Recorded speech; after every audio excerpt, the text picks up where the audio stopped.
What's up, guys? Welcome back. Dr. Jaws here. Hey, Howard, good evening to you too. And tonight we are covering the Bigeye Thresher, Alopias superciliosus. This is going to be, I feel like I always say that every species is really cool, and it's true. Every shark species is really cool. This one is especially unique in its appearance, where it kind of has this very strange head with these bulging eyes that actually can they protrude to the point where they're actually seen somewhat through the top of the head, kind of like possum eyes. So it's a very unusual looking species. So I'm super excited to cover it. We actually have some Thresher Shark footage, which is going to be a lot of fun to review. And it's a unique group of sharks of I believe there's only 3 kinds of threshers. So there's this one, the pelagic thresher, and then the classic thresher, Alopias vulpinus, which we did, I think it was last year. So hey Roy, welcome back. Hello to you as well. So hope you guys are both doing well. Hope you're enjoying or enjoying as best you can the winter weather. Let me know if you guys have snow. We had snow for the past couple weeks now, and it's starting to melt a little bit. But we're definitely doing I don't know if you guys like hygge, but we're definitely doing the hygge stuff where it's hot cocoa, comfortable clothes, good movies. Just trying to get through the winter. But hope you guys are having a good time. And let's dive right in. Howard, this is awesome.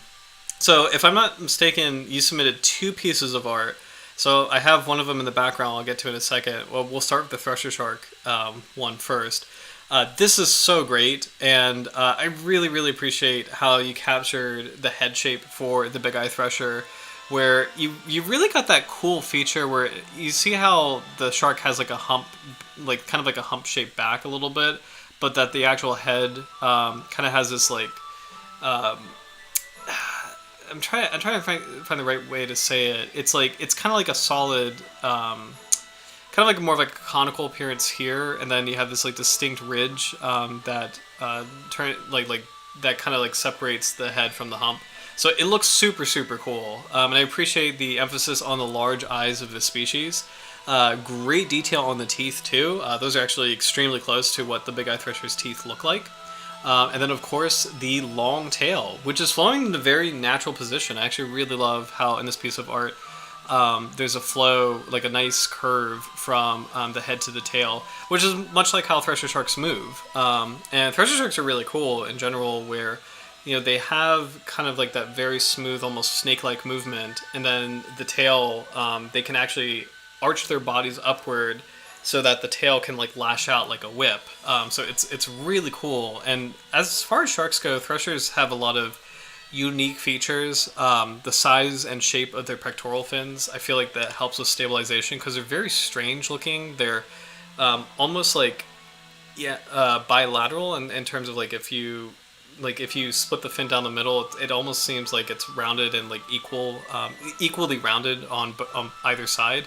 Most sharks have fins that kind of have a straight edge in the back, so curve in the front, straight edge in the back. But threshers kind of have more of paddle-shaped fins. So I think that helps with stabilization in the water, as it does this really unique movement with the tail. But overall, super great art.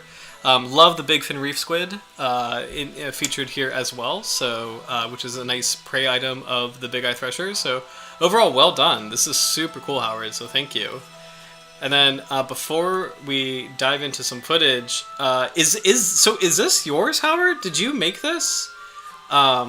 This is Haida style dogfish, which is incredible. This is really an amazing piece. And actually what's kind of interesting is I had it oriented this way originally, but if you orient it this way, which I think is the proper, this is yours. Oh my god, this is unbelievable. And I just saw HDK, that's your insignia. That is so cool. So this is amazing. And if you don't mind me asking, what's kind of the story as far as what kind of makes Haida style, and I can see the bold colors, the really unique patterning where you have this nice series of white crescents, white dots, and it's amazing to see also that the you see both shark and human features, where I see the shark's jaws here. You see the snout, the underside of the snout. Really beautiful artistic representation of the teeth. And then I see the human features here, the human eyes, the human mouth, but also with shark teeth in it, which is pretty incredible.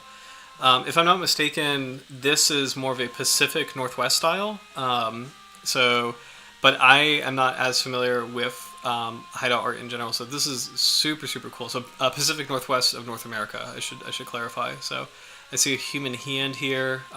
These great exaggerated fins.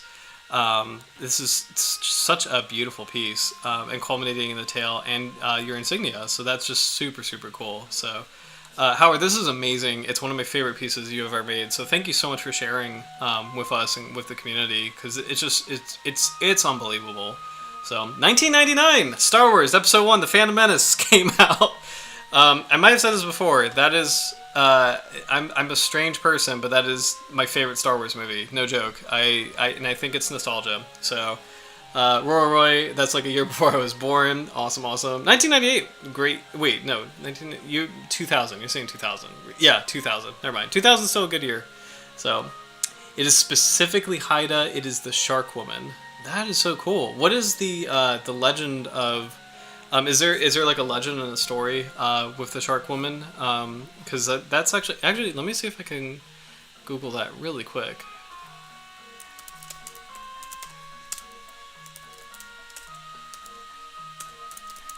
Let's see. I don't want to do. I want to see if there's like. There we go. Okay. Oh, this is so cool. One of the most powerful supernatural beings of Haida mythology is the elusive dogfish woman, who derives her shamanic powers from the dogfish, a small shark. Seen here in her human form, the snout of the dogfish has become a crown, and she wears the labret in her lower lip, which is a sign of aristocracy among the Haida. The story of the dogfish woman is difficult to trace, and only fragments of the narrative have survived into the present. Like many Haida stories, the story of the dogfish woman is one of transformation and movement between the human and non-human realms. So this is super cool, because I feel like in other North American cultures too, there's a similar motif with sharks, where other cultures, if I'm not mistaken, Mississippian cultures who traded shark teeth around the continent, they had a similar system where, I might have talked about this before, but with fossil teeth, where fossil shark teeth are black. But the tribes knew that the black teeth were ancient teeth and that the white teeth were modern teeth. And they knew that this object changes color over time. And so like the white teeth eventually become the black teeth. And it symbolizes a transition from life to death. And the belief in some cultures wearing a shark tooth necklace symbolizes being able to transcend that realm between the living and the dead, or to go into the afterlife. Some shamans are buried with shark teeth, especially like megalodon teeth, as a symbol of that power. So it's really cool to see that what I'm referring to is not Haida, but Haida culture and other North American cultures share this kind of interesting bond, or not bond, but like this commonality of when it comes to sharks, it's about transitioning between worlds, and I just think that's super cool, super cool, and just just as we are fascinated with sharks and we have such a captivation by sharks in our modern times, and we don't necessarily think of them in that specific way per se. It's kind of cool to see that across centuries, sharks have captivated people, in powerful ways that span a lot of different interpretations, and it's just interesting that it's this group of animals that has that kind of captivation for people, as opposed to other kinds of animals. It's really, really interesting. So. Oh, this is cool. Amongst many other themes, the story speaks to the attraction between sexes, barriers between species, and lost love. It's so cool. So, again, Howard, this is super cool. Thank you so much. The Keeper of Secrets. Thank you so much. Thank you so much for sharing this piece of art. It's super, super cool and just really well done. It's one of my favorites you've ever made, so thank you so much. And then I laughed because I just saw Roy's comment. Like Revenge of the Sith a bit better, not gonna lie. It's funny, one of my really close friends and I, we debate the two movies. We go back and forth. I think Revenge of the Sith is the better movie, but Phantom Menace is my favorite of the two. So, oh Howard, yes, I love shark culture. We should do an episode on that. We really should. We've done a couple fossil episodes, so that's actually a really great idea for because I feel like the fossil episodes are like bonus episodes. So I think that would be actually a really great bonus episode. Yeah, I would definitely be down for that. North American shark cultures, Polynesian shark culture. One of my favorites is I think it is Indonesian shark culture. I think Surabaya is in Indonesia, but there's this really cool legend of a shark and a crocodile battling for territory, and because it's freshwater, it's a bull shark.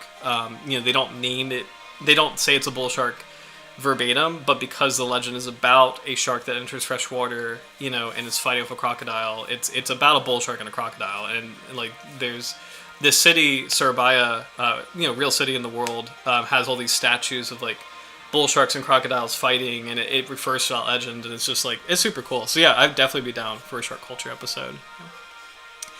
But yeah, so for tonight, we're gonna start out with, there's a lot of Thresher Shark clips in general, but there's not a lot of Bigeye Thresher clips that don't involve fishing. So there are Bigeye Thresher clips on YouTube, but a lot of them are people catching the species, and it's a vulnerable species, so I don't really want to show that. There's a group of people, this is the Shark Tagger organization, so I'm just going to like and subscribe, who is tagging a Bigeye Thresher Shark. So even though it is fishing, I do want to show it just so you can see what the species looks like. So just to kind of get a view of just the physical features, and then we'll have other footage that's showing general Thresher Shark behavior. But here we go. This is a Bigeye Thresher. So you can immediately tell the eyes are a little disturbingly big. And you can see, I know the video is wobbling, but you can see how the eye can actually, it almost can see vertically. Let me see if I can pause it at some point, just to get a really good view.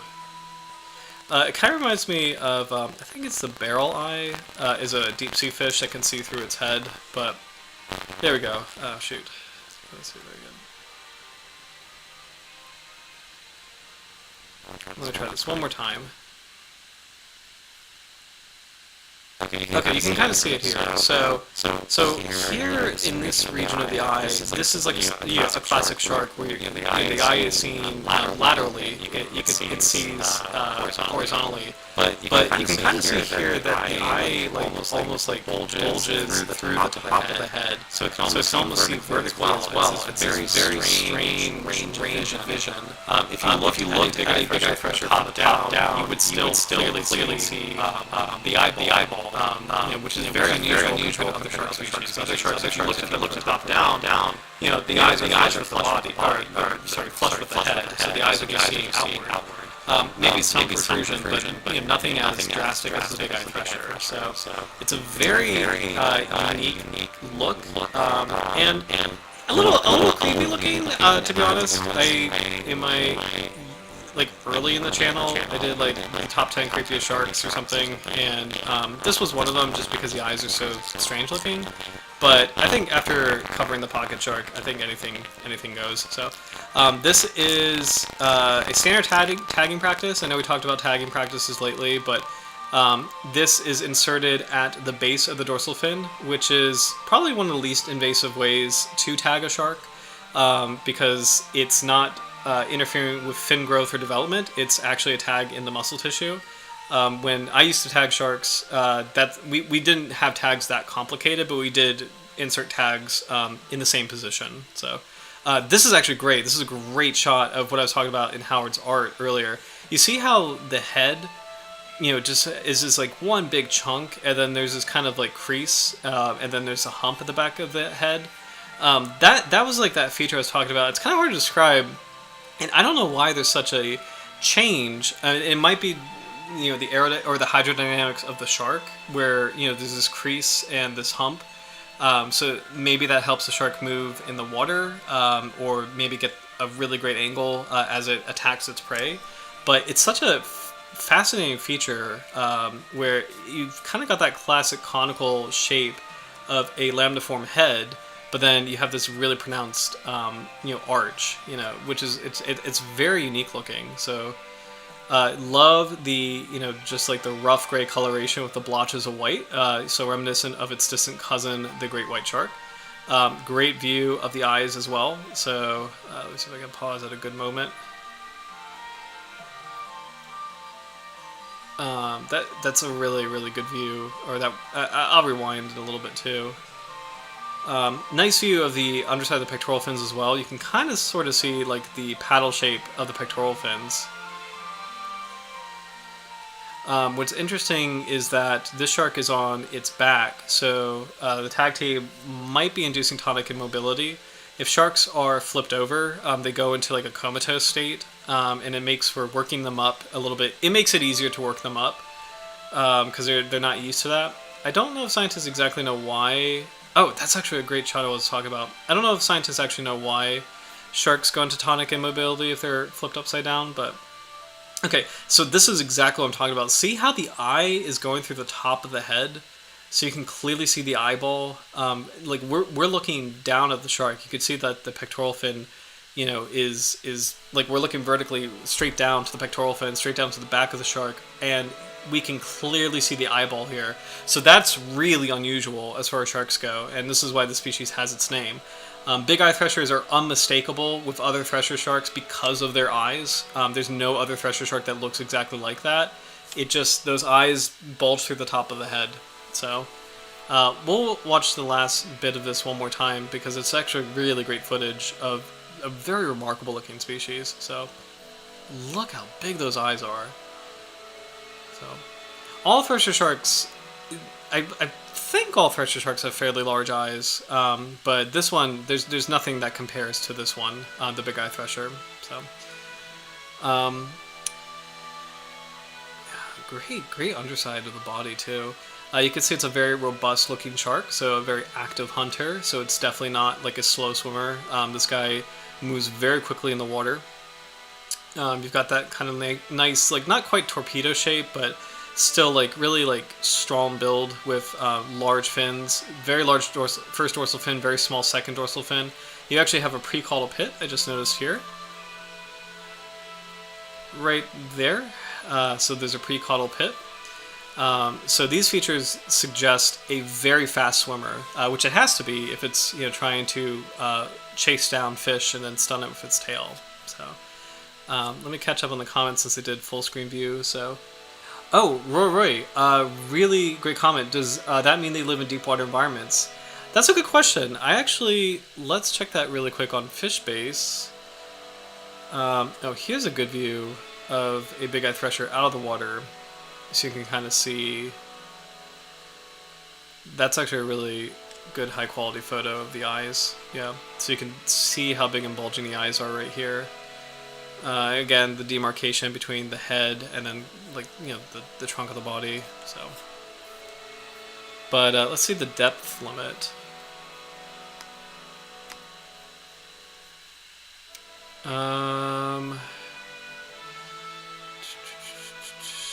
500 meters. Oceanic, pelagic, or near the bottom at 1 to 500 meters.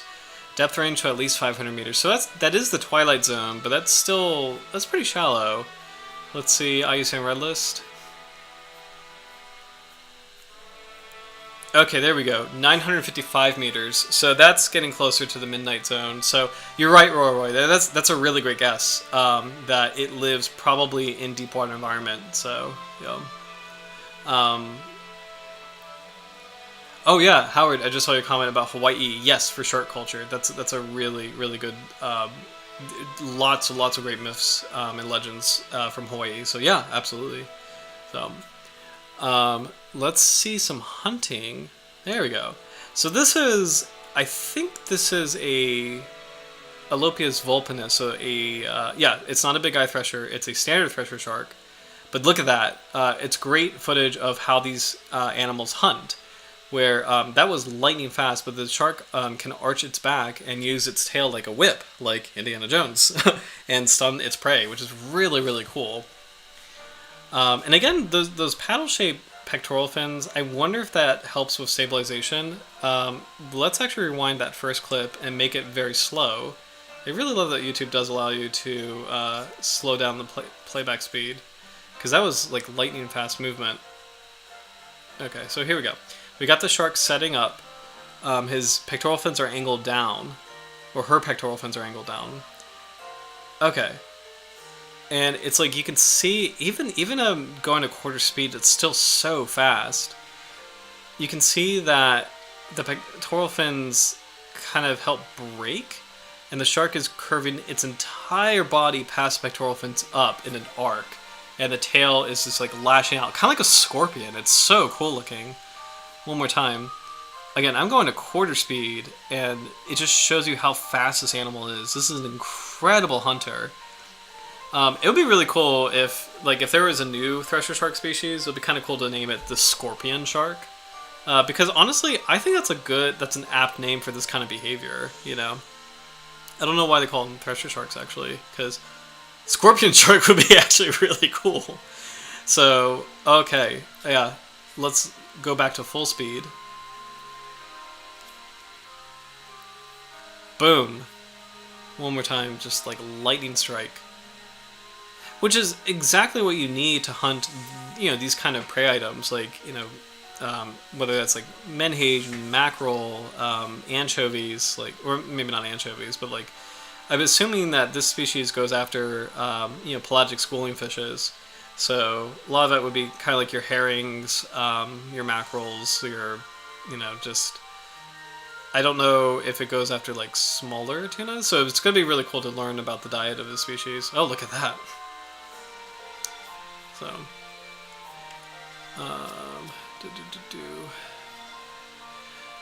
this is a cool clip of divers with a Thresher Shark. So it's kind of cool to think of close water or close encounters with a kind of thresher.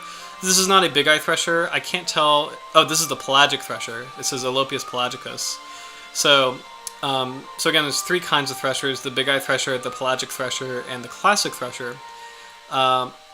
For the pelagic thresher, I forget if it's like the coloration that makes it, that distinguishes it from the classic thresher, Alopias vulpinus. But either way, it's really cool to see, you know, a dive encounter with Thresher Sharks, because you don't think of Thresher Sharks as coming close to the coast. You think of them more being open water hunters, you know, in deep water environments, and, you know, really hard to find. But it's amazing that there's actually quite a few clips of encounters with you know, these kinds of sharks. And I would be a little nervous getting close to a Thresher Shark. Look how long that tail is, and how, you know, we know what it can do. Remember, like, shark skin is covered in tiny teeth, like with the durable denticles. So, you know, getting whipped by that kind of tail, it's not only like the force of that, which must be like brutal, you know, but also just like the roughness of the skin.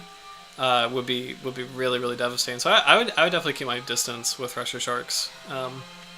They're not known to be aggressive sharks, but they are top tier hunters, and they do get pretty big. So I would definitely be wary of them. So more Thresher Shark footage. So a lot of dive opportunities with this group. Beautiful Moorish idol. I know he's really far away, but that's actually a really great Moorish idol shot.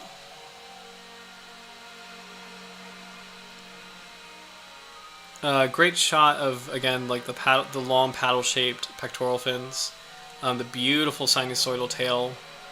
So when the shark is just swimming, you know, just cruising, I mean, the tail is not an encumbrance. You know, you would think like such a long tail would be kind of weird, but it just, you know, flows gracefully with the shark, and, you know, it's a pretty fast-moving animal. The pelvic fins are relatively long as well. or sorry, relatively large. It's kind of cool to see that the pelvic fins and the lower caudal fin are actually probably about the same size as far as the surface area goes. This one is, I believe, a pelagic thresher as well. So, Alopias pelagicus.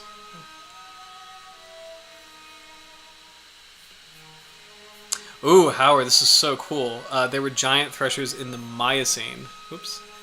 That's really cool, and that's actually a little terrifying. How big did they get? I think this is more hunting behavior. This is definitely a Thresher Shark, you know, investigating this bait ball.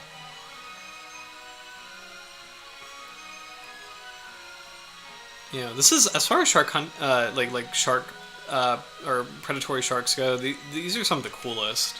They have such a unique hunting method.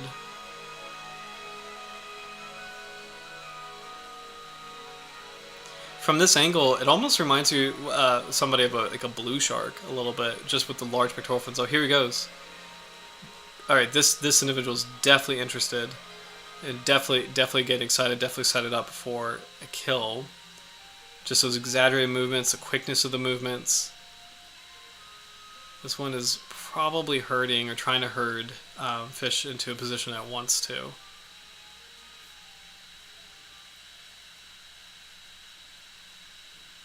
Really cool species. So Thresher Sharks are relatively cosmopolitan if you include all three species. We do have them off the east coast of the United States. And I believe they can, at least the classic Thresher, I believe it can go as far north as Canada. On the west, oh, there we go. Yeah, let me make that bigger. On the west coast, I think the west coast has the pelagic Thresher. Boom, there we go. It's so cool to see. The shark just uses its pectoral fins kind of like, in a bizarre way, kind of like a pad, like kind of like a push-up bench, if you will. Like just kind of like it's basing its movement off of that. It's like the center of its like gravity, or the center of its movement, is concentrated around the head and the pectoral fins, and then it arches the rest of its back quickly into a whip crack, which is so cool. I guess for an analogy, it's like the pectoral fins are working kind of like a scorpion's body, and then the rest of the Thresher Shark is working like the scorpion's tail. It's just such an amazing, amazing movement. So here's a Thresher Shark from the Philippines. This one seems to be a bit of a smaller individual, just cruising with some reef fish. You can kind of, what's really cool about this one is also, it's not a Bigeye Thresher, it's some other kind of Thresher, but what's kind of cool about that angle is you can see how vertically compressed the head is. It's like if you kind of squish the sides of the head, you know, it's kind of an unusual shape. Most sharks kind of have more of like a kind of like a flatter snout, like a broader snout. You know, but if you took your hands on the side of the Thresher Shark and kind of squished the face a little bit, it's kind of an interesting, like, vertical, rectangular, kind of blocky look. And I wonder if that helps, if that's kind of by evolution as far as its hunting, like or its hydrodynamics for hunting. So a lot of unusual features for this group of sharks. Just the large pectoral fins, you know, just kind of like the big head, the head shape, the long tail. It makes sense that for such a long tail used in such a specific way, that the rest of the body has to, you know, be a very different morphology than, you know, kind of more traditional views of shark species, or traditional shark species, if you will. So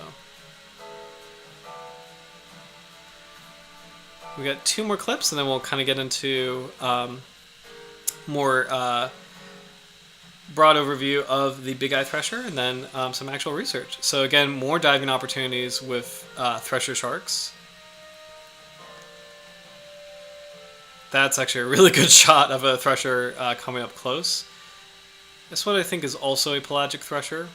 This is a male pelagic Thresher, so very long claspers. He looks to be a mature male, and as large as a diver. So they get to be pretty big. Alright, one more clip. This one's a little grainy. I think it comes into focus later. There we go. Another pelagic thresher. So pelagic thresher is a very popular dive species. And I think it's just by extension of like their location. So, yeah. All of our favorite, Howard, all of our favorite shark genuses were bigger in the Miocene. Lots of food, no competition from man. That is so cool. Great white-sized thresher. Does every species have its own megalodon back then? That is actually a really freaky concept. And it's kind of amazing to think about because, like, I know there was like prehistoric tiger sharks, and tiger sharks today are, already very large. It's kind of cool to think about other shark groups with a superlative family member, like the hammerheads. You have the great hammerhead, which is an enormous shark. That can be about like 18 feet long, 20 feet long. So I don't know. It is kind of freaky to think about. Or not freaky, but just kind of like fascinating, I should say. All right. So most of those clips, again, were of pelagic threshers or classic threshers, but let's pivot back to what makes the Bigeye Thresher the Bigeye Thresher. So I'm going to just take a sip of water really quick. You know what's funny? I have not been drinking as much tea lately, because I used to do that for the early streams, but not so much anymore. Also, by the way, for Howard and Mingus, I don't see Mingus on tonight, but for you guys, I have the prize packages here.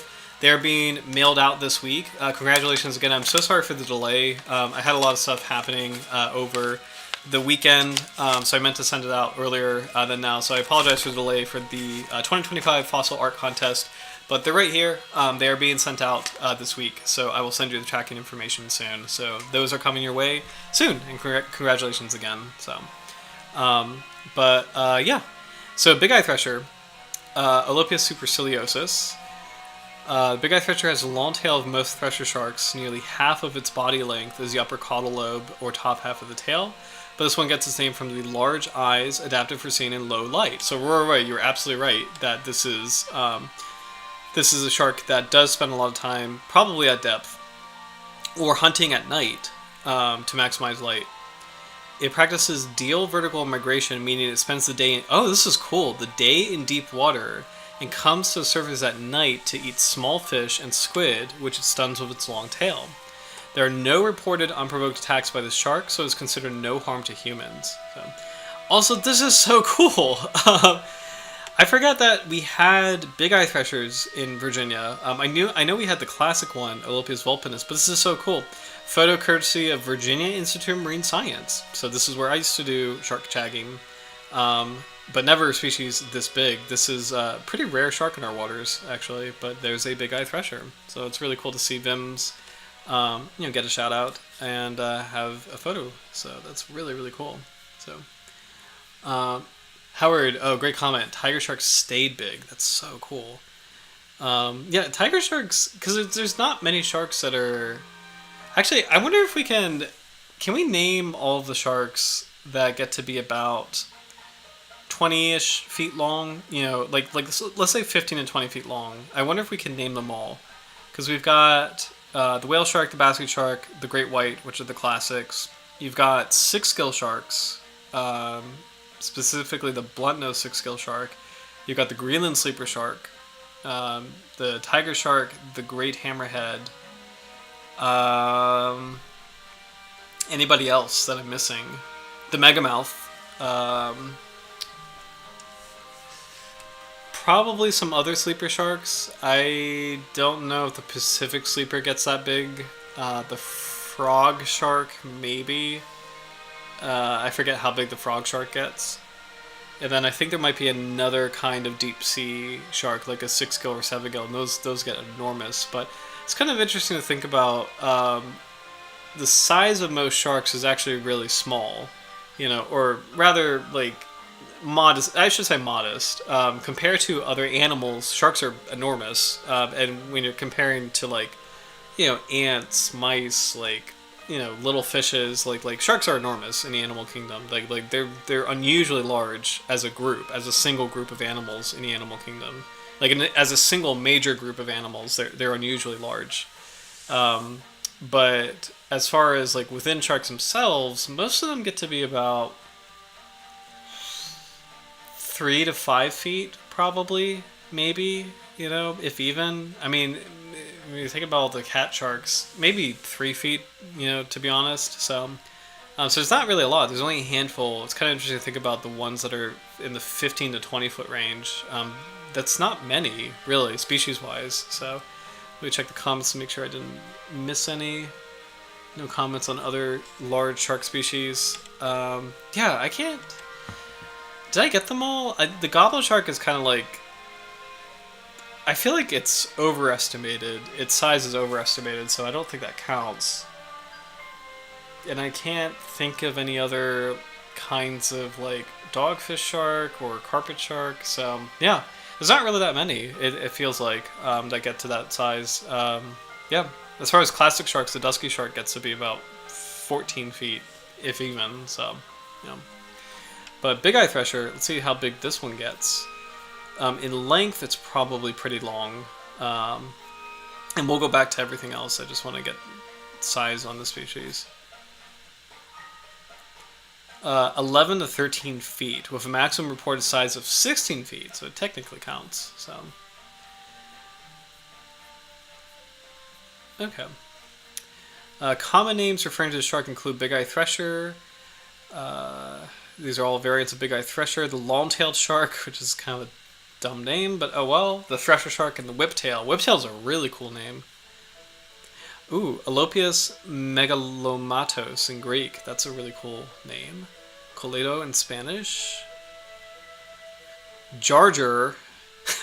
Oh no, oh no. Mr. called Jar Jar Blinks. Jar Jar in Arabic, so...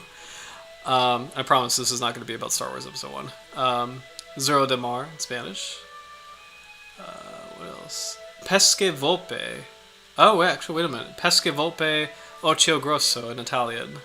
So, Hachawari in Japanese. So, a lot of cool names for the species. So, oh, Howard, great comment. Mako up to 19 feet. Roy, oceanic whitetip can grow close to 19 feet too. I gotta check that. Let's see. Howard has great white, great hammerhead, tiger, megamouth, basking, whale, 6-gill, maybe 7-gill, Greenland. Yes, awesome. Let me check. That's a great question about the oceanic whitetip. Because I think they get unusually...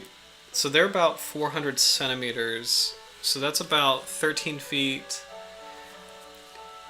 Yeah, so that's about... If I have that right, it's about 13 feet. 13 to 15 feet. So close. They don't get quite that large. But that is a good guess, Roy, because that oceanic whitetips are a major predator, major predatory shark. And unusual in how large of prey items they can go after. So it's a really good guess, actually. And I'm just kind of quickly perusing this shark book. The classic Thresher might be able to do it, because that gets to be about potentially 600 centimeters, so that's about 24 feet? Do I have that right? So, wow, okay. Wow, goblin sharks do get pretty big. Sorry, I'm reviewing my copy of Sharks of the World. So yeah, point being, there's not a lot of sharks. I was totally wrong about the frog shark. Frog shark is really small. But there is a southern sleeper shark which gets really big. The Pacific sleeper shark. And then I'm just going to check the 6 gills and 7 gills really quick. Sorry, this is kind of a fun little tangent. Let's see. Wow, the blunt nose 6 gill doesn't get... I mean, the blunt nose 6 gill is a titan. So, yeah, wow, okay. So that's the only one that gets about 15 feet, so interesting. Alright, Bigeye Thresher. It's often taken in longline fisheries. It's also considered commercially important. The Cuban longline fishery is caught at night. However, in waters off the U.S., this shark is considered a nuisance bycatch of the swordfish longline fishery. Interesting. So swordfish fishery is a huge source of bycatch of at least sharks in the United States. especially like in New England, or like the North Atlantic area, I should say, not necessarily New England, not limited to New England, but in the North Atlantic in general. It's interesting that the big-eye thresher is considered a nuisance. Interesting. That kind of makes me think of Perfect Storm, which is a good 2000s movie. That movie is literally from 2000, Roy. But Perfect Storm's a good movie, and there's a scene in it where they actually accidentally hook a mako shark. So, but it kind of reminds me of that a little bit. New England fishermen, Gloucester fishermen. So, it's also taken in bottom and pelagic gill nets and trawls, as well as by sport fishing gear. Let's see. The flesh is not highly regarded for human consumption due to its mushy texture. However, it is consumed fresh, smoked, dried, and salted. Skin is used to make leather products. There's no reported attacks. The pelagic habitat this shark prefers limits its chances of encountering swimmers. It is considered harmless to humans. So that's awesome, and that's true. I've heard of people diving and trying to touch these sharks, and I would not do that just because of the tail. But conservation, low fecundity and slow growth make the big-eye thresher vulnerable to long-line and gillnet fisheries. Let's see. Interesting distribution. Let's check out the most recent one on IUCN Red List. Okay, this is really cool.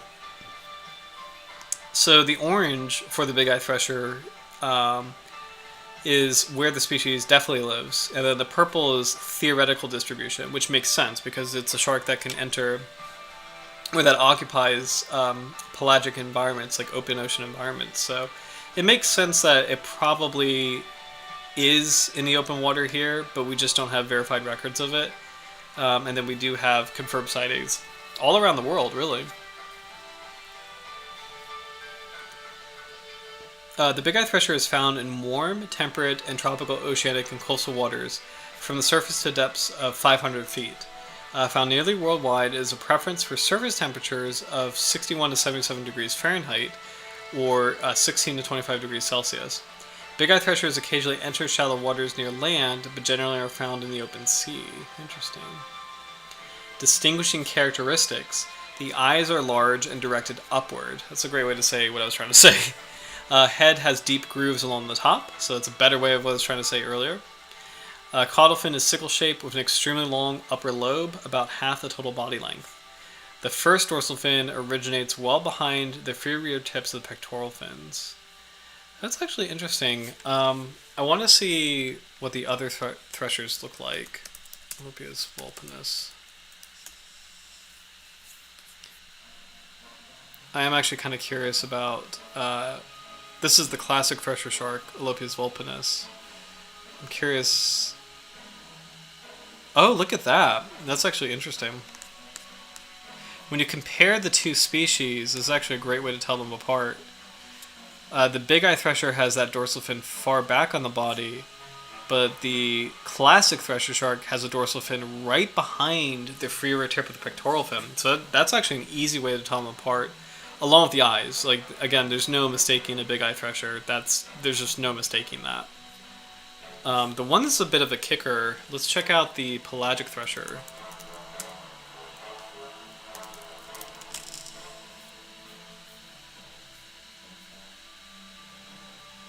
Because I want to see what makes this one distinct. So I'm pulling up all three Thresher Sharks. These are the three known Thresher Sharks in the world.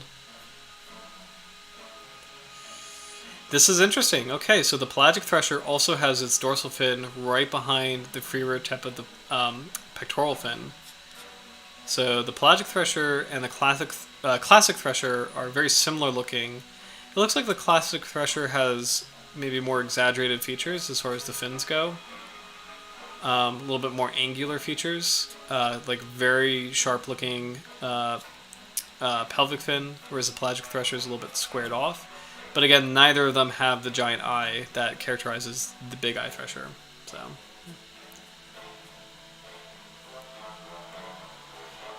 Roy, great question. That's weird. Why is it considered a nuisance when it's already vulnerable? That's a really great question. And unfortunately, it might be just the answer might be bycatch, where it's fishermen are not going after the species; they're going after swordfish. And then when they catch this species, you're like, oh man, this is wasting our time. We got to get off the hook.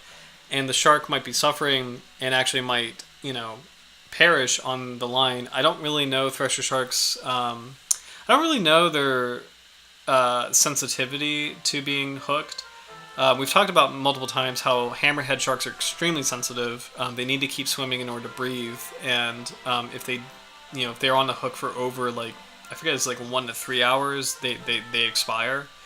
Other sharks like nurse sharks can actively pump water over their gills, so if they're on the hook, they can last for a very long time because they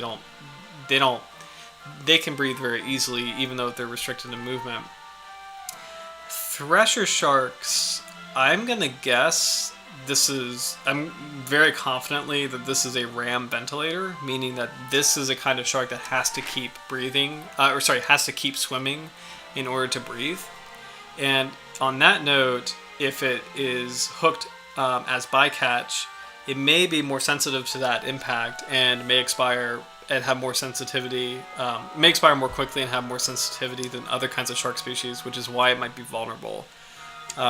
Let's actually, as opposed to guesswork, let's actually figure out the reason right now. Probably should have done this in the beginning, but let's check out the assessment in detail. So it's a vulnerable species, as we discussed. Here we go. The Bigeye Thresher is a large pelagic shark occurring worldwide in tropical and temperate seas from the surface down to depths of 955 meters. It has a low fecundity, average 2 pups per litter, that's actually extremely low, and the lowest intrinsic rebound potential of the Thresher shark species. It is caught globally as target and bycatch in pelagic and coastal commercial and small-scale longline, purse seine, and gillnet fisheries. Although intrinsically more sensitive to overexploitation, the Bigeye Thresher is generally deeper and less catchable than its tropical congener, the pelagic thresher. The Bigeye Thresher is often retained for the meat and fins unless domestic or international regulations prohibit retention. However, high at-vessel mortality remains a threat where retention is prohibited. The species is estimated to be declining in the Atlantic and Indian Oceans and increasing in a large area around Hawaii, with the trends uncertain in the wider Pacific. Globally, the population is estimated to have reduced by 30 to 49% over the last 3 generations, based on the abundance data and current levels of exploitation. The Bigeye Thresher is therefore assessed as vulnerable. So it's interesting that the Hawaii population seems to be doing relatively better. I heard threshers are very skittish sharks too. Interesting, Roy. Interesting. That makes sense. I can see them being that way, especially since we don't have... we have pelagic thresher dive footage, but we don't have a lot of footage of the other 2 species, so that's pretty interesting. I wonder why they would be like that behaviorally, so... but yeah, that's actually really interesting. Let's see, biology. I wonder if they will have behavioral notes. All threshers are primarily oceanic sharks with extremely long upper caudal fin lobes. The pelagic... Oh, sorry, I'm on the wrong shark. Sorry about that. The Bigeye Thresher. Here we go. Unfortunately, that's not going to be really large, but you can see the namesake very clearly. Biology. Again, really, look at the eye socket just almost enclosing, and you could just see straight down into it. So I feel like this is a unique adaptation for, its mode of hunting, and it makes sense being able to lock onto your prey item as you arch your back and whip your prey item like the Thresher Shark does. But I wonder if this is also an adaptation for a deep water shark looking upward. Especially hunting at night. So maximizing light as it looks upward, as it makes those vertical migrations back up to the surface, at night. So it's just such a strange feature, but distinctive features named for an enormous upward-looking eye set high in its head. The Bigeye Thresher is also characterized by an enormous long upper caudal lobe. The shark also has an indented forehead, a curved, broad-tipped pectoral fin, and free tipped dorsal fin. There we go.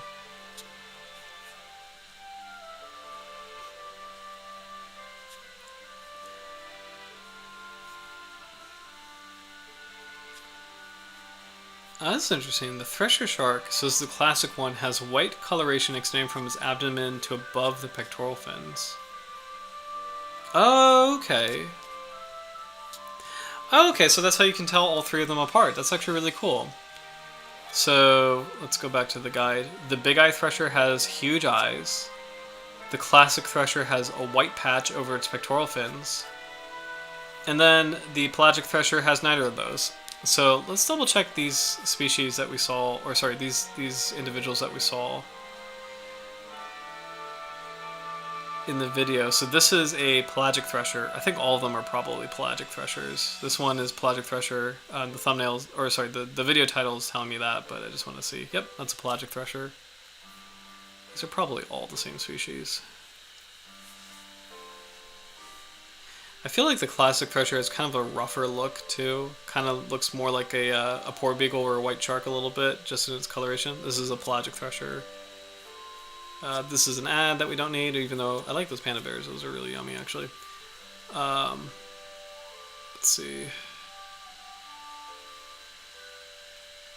I think this is also a Pelagic Thresher. Yep, this is a Pelagic Thresher because it doesn't have the white above the pectoral fins. That's actually really cool to confirm pretty quickly. That's actually really easy to tell them apart. This is also a Pelagic Thresher. There's no white. Pelagic Threshers, no white above their pectorals. And then, well, the video title is literally Pelagic Thresher, but nope, no ad.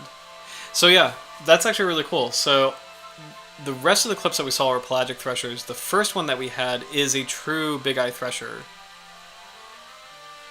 You know, this one is definitely a Bigeye Thresher, but super cool. It's good to know the difference between them, you know, because they all look so similar, so, you know. Howard, yes, so strange from a dorsal view, absolutely.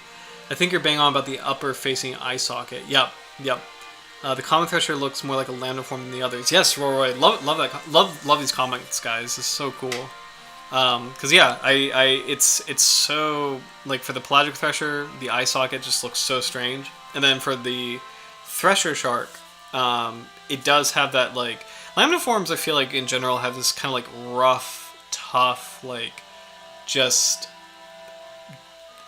this raw look to them, like this just slaty gray, like, you know, powerful look to them.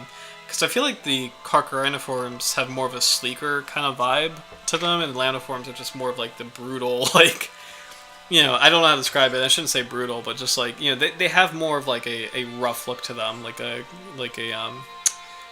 I don't know, like, and to your point, Roy, I think the Thresher Shark's size and, you know, just like the stark coloration just kind of captures that feeling, you know.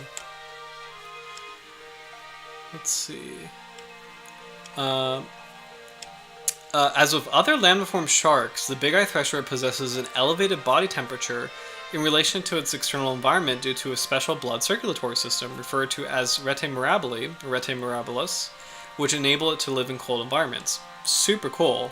And that actually makes sense as far, I mean, a lot of sharks do not have this feature and live in deep water, but it makes sense that this shark is a active hunter that lives in deep water because it can raise its body temperature. That's actually really cool.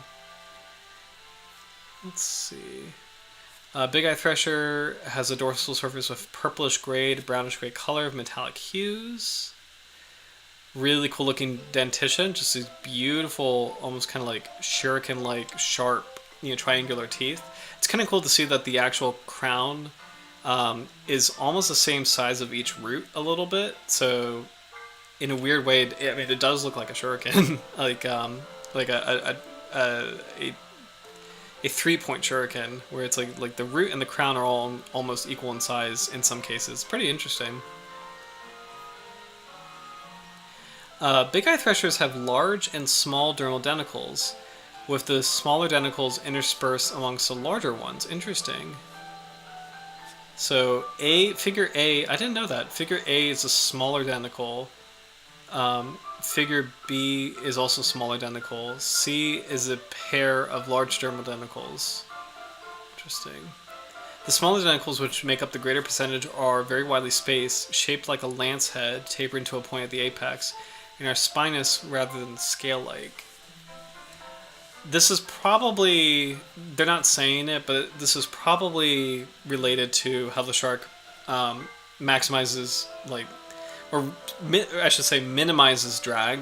And like all sharks have dermal tentacles that more or less function in that way, but the unique shaping of Bigeye Threshers, of their dermal tentacles, it probably is related to that. So we said that this shark can grow to 11 to 13 feet, or 3.4 to 4 meters, with a maximum reported size of 16 feet, or 4.9 meters. The average adult Bigeye Thresher weight is around 350 pounds, or 160 kilos. Maximum recorded weight of 760 pounds, or 364 kilos. The estimated average lifespan of male Bigeye Thresher is 19 years, while the female average lifespan is about 20 years.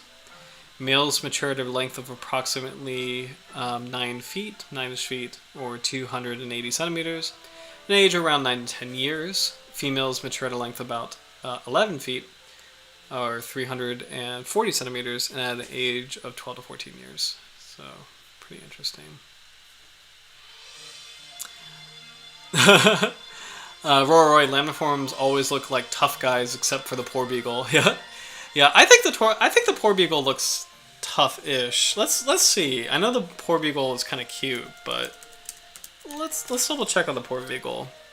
Okay, he does look kind of cute. But here we go. Yeah, I think there's a little it's kind of like a bulldog a little bit. Like there's a little ferocity there. It's like I love poor beagles in the sense that they look like compact great whites. So, yeah, he's pretty cute actually. Pretty cute and tough. It's a bulldog. It's a bulldog shark.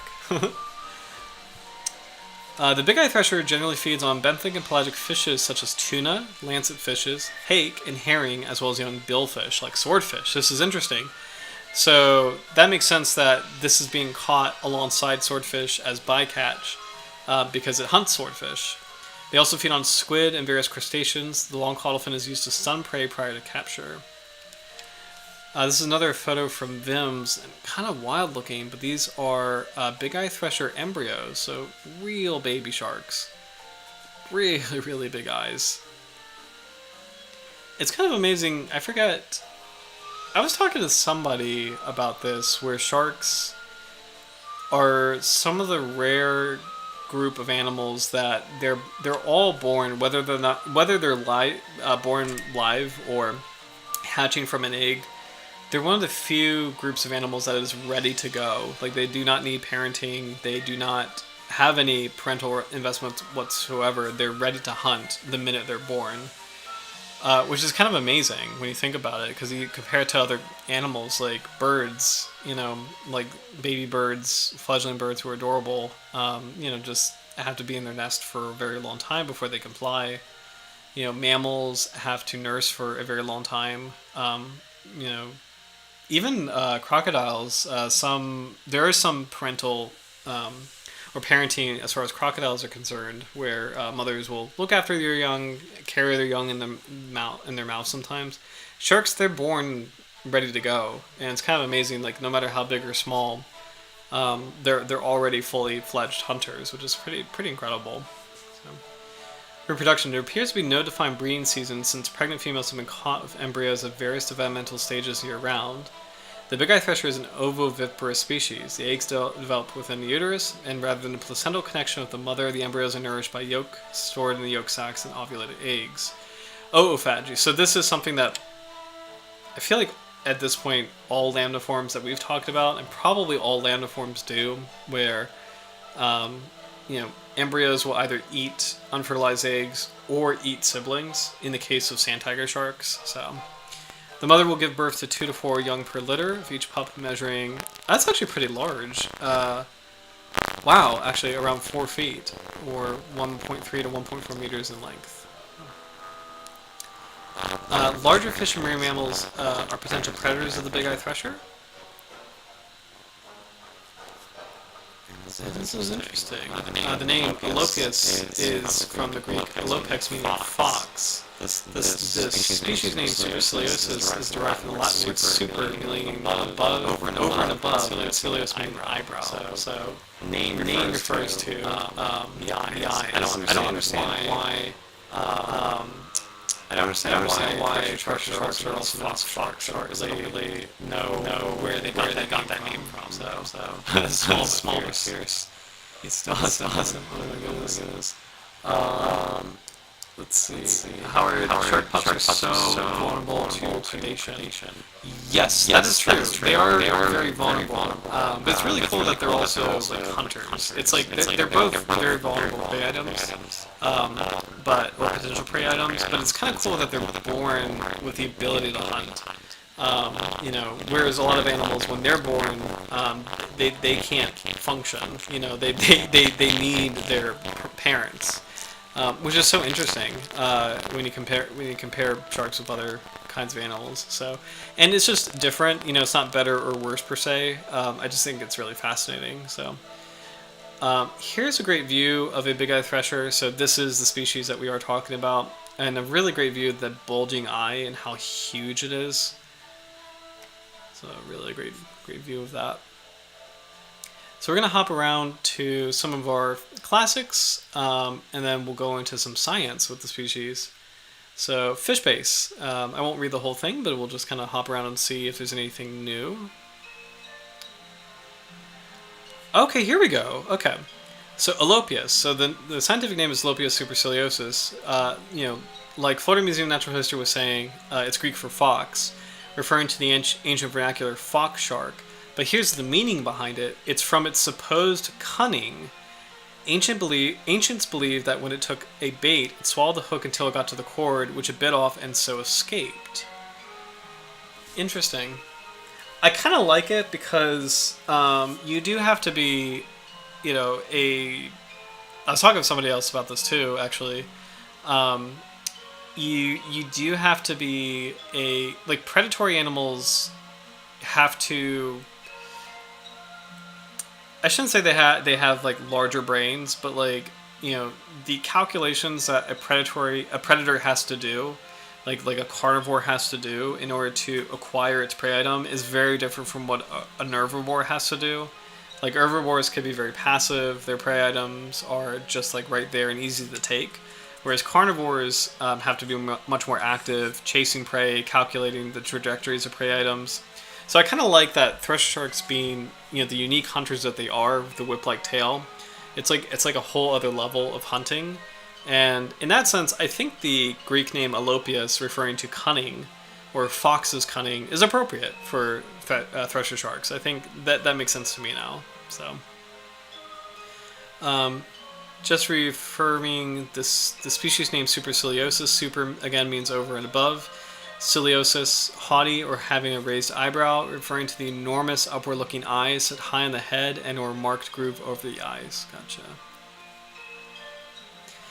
This is interesting that it's saying the maximum depth is 730, so that's like closer to the midnight zone.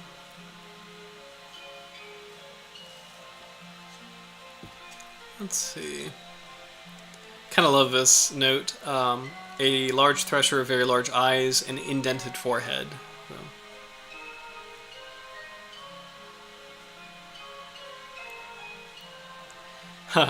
Occurs in coastal waters over continental shelves, sometimes close inshore in shallow waters, and on the high seas far from land. Oceanic, pelagic, and near bottom. Feeds on lancetfishes, herring, mackerel, and small billfishes. And bottom fishes, hakes, and squids.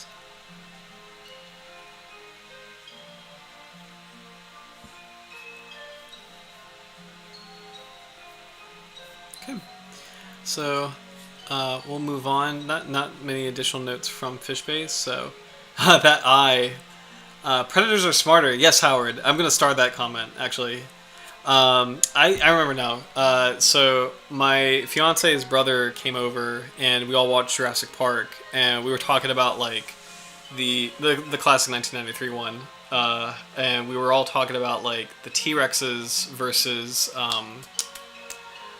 not Triceratops, but just like the T-Rexes. We were talking about how like intelligent it is, and or the raptors too. But like I think we were really focusing on the T-Rexes. Oh, T-Rexes and Gallimimuses. There we go. And we were talking about how like predators that opened up the discussion of predators in general, where you know, like we said, you have to have enhanced sensory capability, the ability to calculate prey movements in order to be a successful predator. And in nature, it's kind of cool that predators, like evolution has selected for larger brains, more complex, kind of like, I'm trying to think of the right word to say it, just like larger brains. I guess I'll just borrow your language. Predators are smarter, just by nature of being able to successfully hunt and track down prey.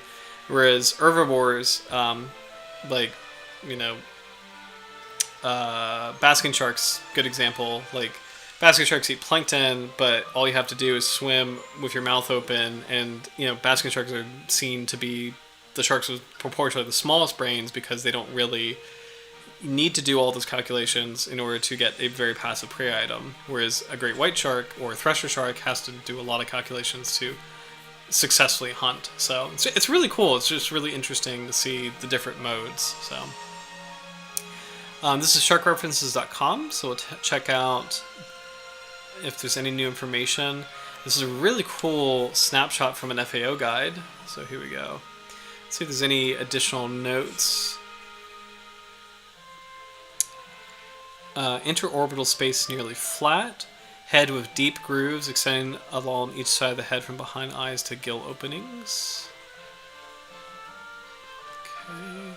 Tail broad at tip. Interesting. Tail long and broad. Pelvic fins with curved interior margin.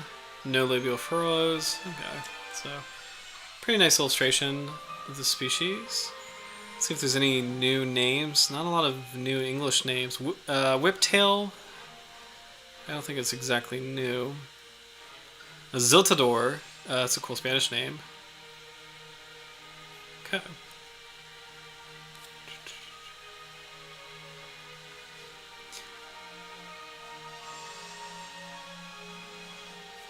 This is interesting. Diet.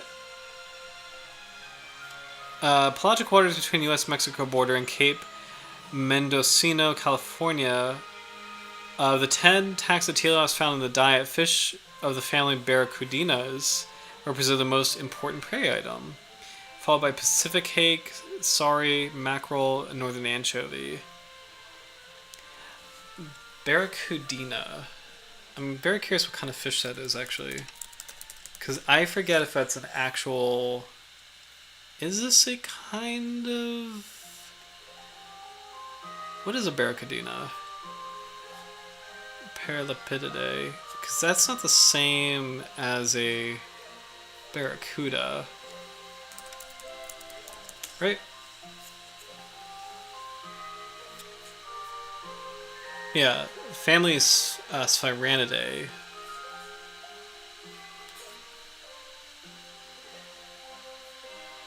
Okay, gotcha. So, sorry, I got distracted. I thought this was really interesting. So, I am familiar with barracudas, not just like the classic barracuda, but where I snorkel in the Chesapeake Bay, we have these fish called sennets, which are basically like little barracudas. They're a cousin of barracudas. So I'm very familiar with this group of fishes, but I'm not as familiar with barracudinas, which are similarly named, but it's a different kind of fish. So, but apparently this is a favorite snack of thresher sharks, of bigeye threshers. So pretty interesting. So yeah, and then like the quote unquote barracudas that I snorkel with, they're tiny. Like the sennets are so small. I actually don't even notice I'm in the water with them half the time. It's only when I review footage that I see them, which is super cool. So I wonder, you know what? I wonder if I can airdrop a sennet photo really quick from my private collection of marine life photos. Let's see. Yeah, it's actually not really good. It's a little grainy. Okay, yeah. It's not a good photo. Okay. No new notes from shark preferences, but we do have photographs, especially the jaw set, so I do want to see that. Unfortunately, it's a deceased individual of a Bigeye Thresher, but again, you can definitely see just how unusual the eyes look.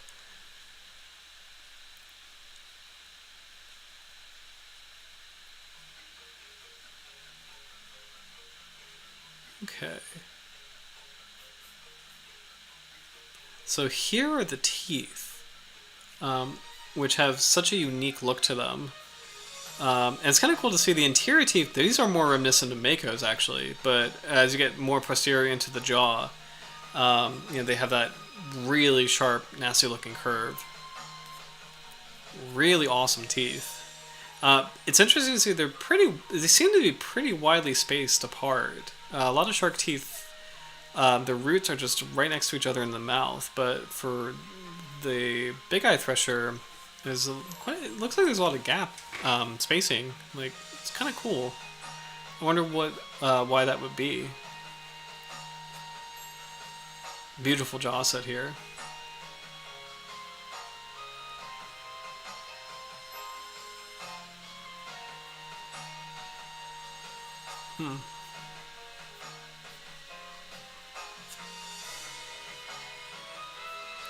Let me get back to this photo. Oral papillae and denticles.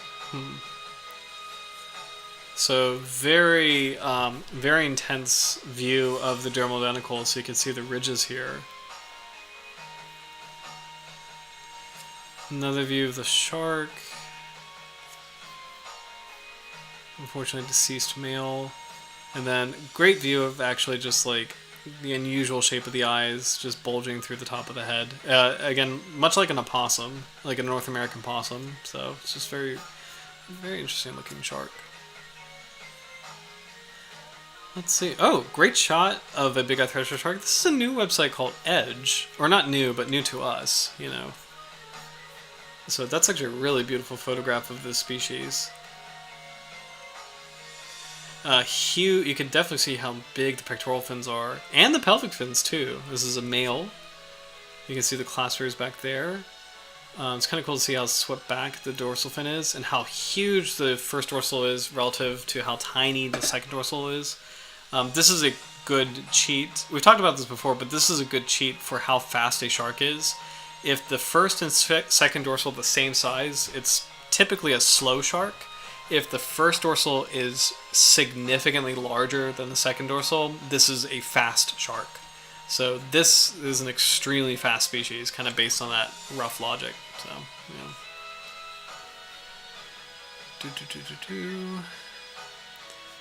Distinguishable from the other two species of thresher by namesake, a pair of extremely large eyes used to detect prey in low light.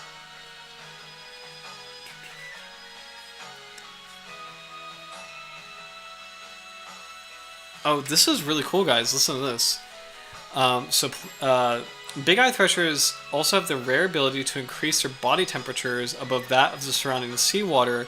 This is most clearly seen in the head area, suggesting that individuals warm blood around their sensory organs so they can continue to hunt for prey in the colder depths of the sea.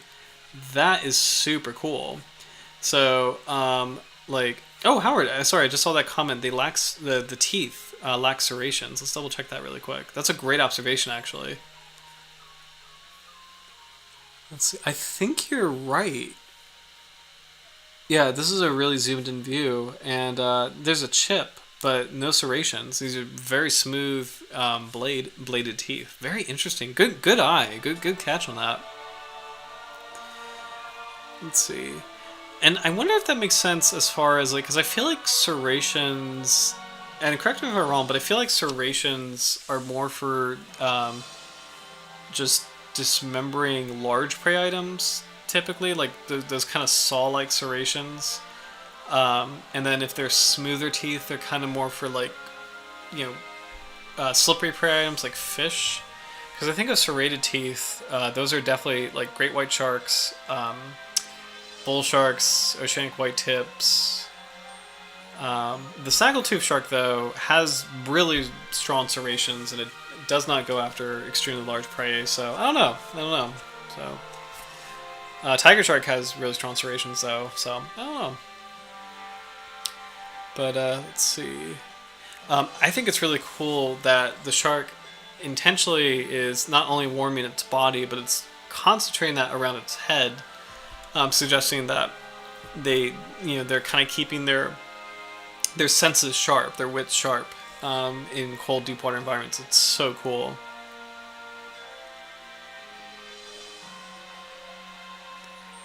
Of the 3 species of thresher sharks, the Bigeye Thresher is the slowest population growth. Interesting.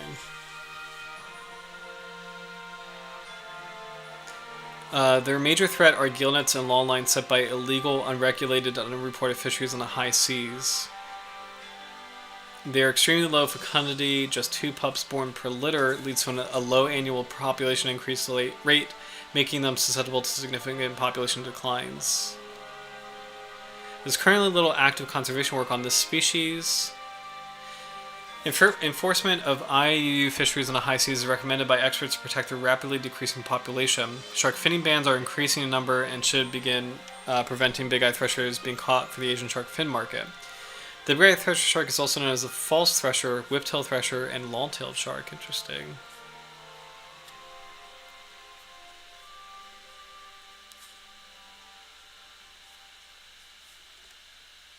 As we talked about before, the shark uses deal migration, so descends to deep waters during daylight and returns to shallow depths during the night. They can travel huge distances, one tagged individual traveling between New York and the Gulf of Mexico. It's incredible. Their prey typically consists of small predatory fish, squid, and other larynx. So cartilaginous fishes, skeletons made of cartilage rather than bone. Bigeye thresher sharks have both left and right uterus. Interesting. Oh, other... well, I guess I can't. Can I click into this? Okay, that's a nice, unusual view. That's actually a great shot of the head. Just to kind of show how strange it looks, you know? And then another great shot of the species right here. So... let's see. Bigeye Thresher Shark. Here is the Mark Dando classic illustration. So pretty much what we've seen. I'm really grateful that we've had a lot of photographs of this species. So this is actually very, very much on the nose of that. So let's see. Oh, excuse me. Don't know if there's any new information on here. Highly vulnerable to oceanic fisheries and likely depleted. In 2016, all 3 of species of thresher sharks, the bigeye, common, and pelagic, were placed on CITES Appendix 2. So this is probably one of the more important lists as far as shark conservation goes. Like if there's a shark on the CITES list, it's a typically endangered species, or typically a species that is of high importance as far as we need to be especially mindful of how we manage this species, and we really can't... I forget, there's a distinction between Appendix 1, which is like really serious, and Appendix 2, but essentially you shouldn't be trading in this species, should not be fishing for the species, so... CMS, so the conservation of migratory sharks is another big one, and they do have a entry on the Bigeye Thresher here. Let's see. Ongoing analysis has indicated no structuring of populations within the Pacific Ocean, but significant genetic divergence between Atlantic and Indo-Pacific populations. The existence of separate Indian Ocean and Pacific Ocean stocks is as yet unconfirmed. Interesting. Oh, this is cool, Howard. About teeth, shark teeth. You're right. Mainly serrations indicate larger prey. In the case of the snaggletooth, its most recent ancestor, Oligocene, Pleistocene, preyed upon marine mammals, especially sirenians. Interesting. So, if I'm not mistaken, those are manatees.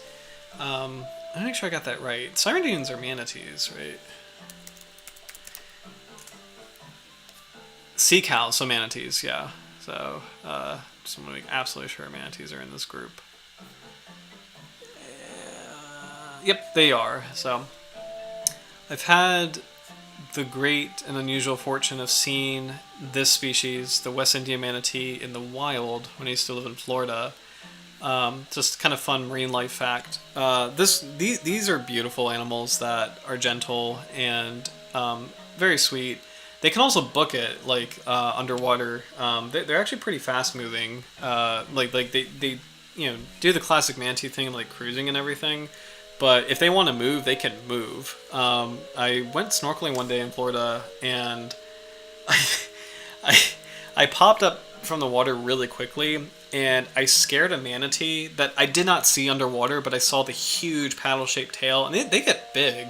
Just immediately, just like move away from me, like, but at a really, it was like a train. It was super fast, actually. I was just like, oh man, I just missed him. But yeah, they can move. But these manatees like to be around warm water. So in Florida summer, they're very happy and they're everywhere around Florida. In the winter, they like to be around power plants. And so do sharks, actually, because the power plants warm up the water nearby. It artificially warms the water, like the nearby water of the power plant. And so the manatees love it. And there's actually a plant in Tampa where they actually have a whole manatee center because like they know that the manatees always come to this plant every year, and so they've built an actual like conservation center and like a manatee watch observation area. And then you can also see sharks leaping out of the water because the sharks who are in the power plant zone, they get super excited about the warm water, and you often see them just jumping out, which is pretty interesting. So I didn't get a good view of what species of shark was jumping out. It could be black tips, it could be spinners, it could be bulls. It's some kind of carcharodontis that was really far away. So, but yeah, fun random anecdote of Florida days. I prefer the temperate zone, so I'm happy to be out of Florida. But Florida is a very unique place wildlife-wise. There's a lot of interesting animals there. It's a very compared to the rest of the American coastline, like I would say Florida's got a lot of unique wildlife opportunities because the rest is mostly temperate or subtropical, so it's pretty interesting. So, following up on some sim stuff, this makes them particularly vulnerable to any level of fisheries exploitation. So again, the Bigeye Thresher has the lowest fecundity, low annual rate of population increase. So when exposed to fisheries pressure, it's a really, really sensitive species, targeted or caught as bycatch. Alopias, so thresher sharks have been identified as among the shark species most at risk from anthropogenic pressure worldwide. So thresher sharks are the most at risk from human-induced pressure. They are caught and killed in both target and bycatch fisheries in domestic waters and the high seas globally. The fins are an important component of the global shark fin trade, with the last comprehensive study of the trade identifying them as accounting for approximately 2.3% of the sharks in the Hong Kong market. That is the equivalent of up to 4 million thresher sharks per year. That's really horrible, actually. And it's just a shame. I mean, like thresher sharks, hammerhead sharks, sandbar sharks, these are the sharks that are the most targeted for shark finning, and it's just, I don't know. I really appreciate that a lot of countries, I forget if this was in the 90s or the 2000s, but, and I believe the start of the United States, I could be mistaken, but there were countries that made it illegal to fin a shark at sea, where if you were fishing for a shark, you have to bring the entire carcass back to shore, which is a huge development and a huge way to kind of help curtail the impacts of shark finning. But not every country, obviously not every country adopts that. And for shark conservation, they should, finning is a serious issue, and it's been I would say shark finning and bycatch are probably the two major issues for sharks right now. So but. Yes, Howard, absolutely agree, and I'm going to star this. Stop finning now. So, absolutely. And just, like, I was shocked. I did a lecture in I'm trying to remember when this was. This must have been 2017? And in the Q&A part of it, this was in Maryland near this was in a suburb of DC, Washington D.C., and I was shocked that someone was talking about they actually do have shark fin soup in some restaurants in DC, and like I mean it makes sense given like it's a global city and a lot of international cuisine. But I was also shocked. I was really shocked to hear that because it's just so obviously bad, and I would say the United States and Australia have been like the two conservation leaders as far as like shark research goes, and there's other countries that are getting that spot as well, but historically the United States and Australia have been like the two major like contributors to shark science and shark research. And I don't know, it's just really sad to hear that there's that, like, you think of shark fin soup as something being like far away, and the reality is like it's places have it, and just watch out and be very mindful of what you're getting, and it's just a shame. So there's a couple more field guides, and then we'll get into some real science with the Bigeye Thresher, or deeper science I should say. But here's like a summary profile of the species. Want to see if there's any new information.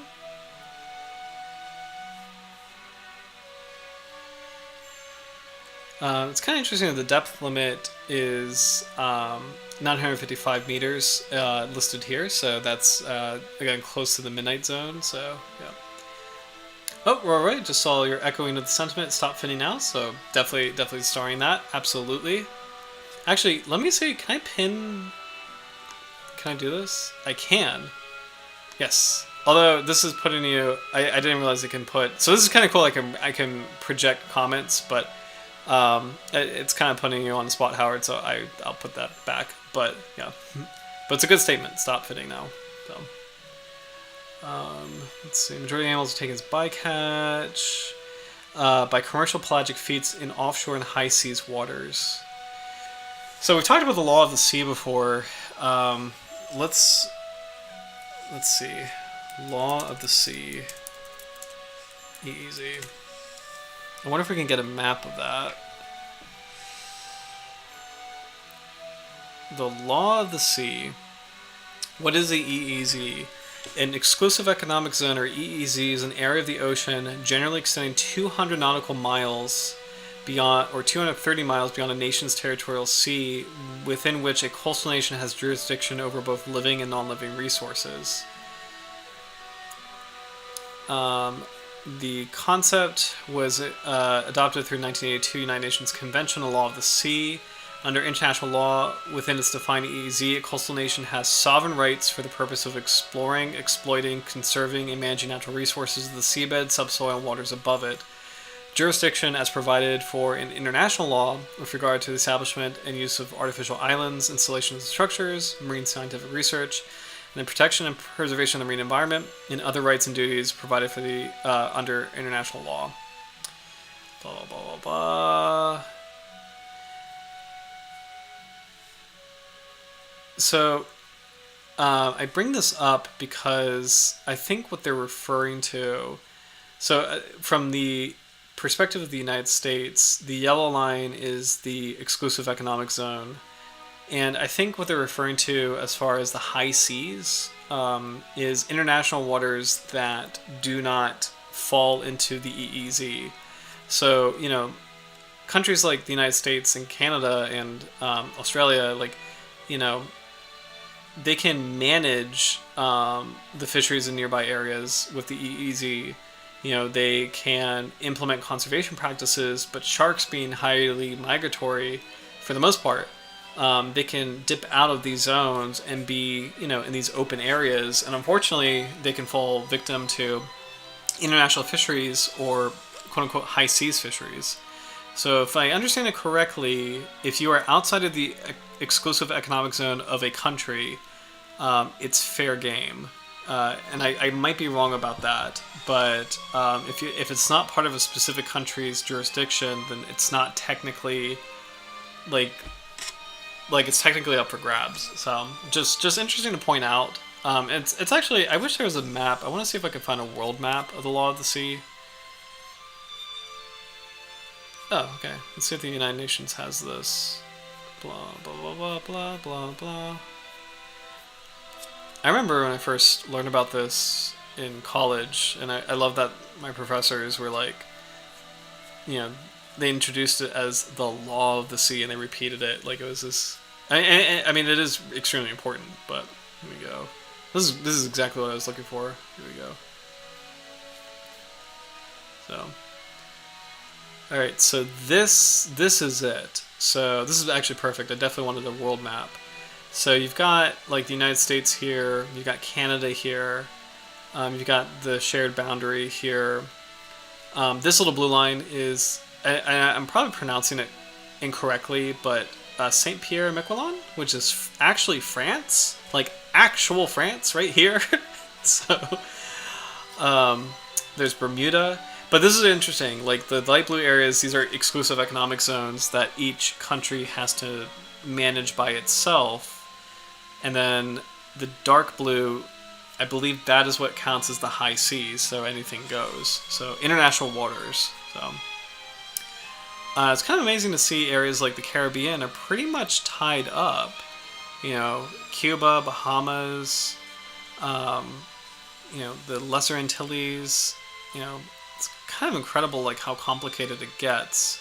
The Mediterranean, a great example. I mean, Italy, Greece, you know, Egypt. Like you have, you know, this entire area covered by different jurisdictions, but then you have this dark blue area where there's no nation there. You know, so it's like it's just really fascinating that, you know, there's parts of the world that don't have that any kind of management whatsoever, and you know, unfortunately, sharks hop from one zone to another, and it just really shows that you need international cooperation for sharks for animals that are highly migratory, like sharks. You know, that's actually why, I mean, this is even a thing. The, you know, convention of migratory sharks. You know, like that's the whole point of it.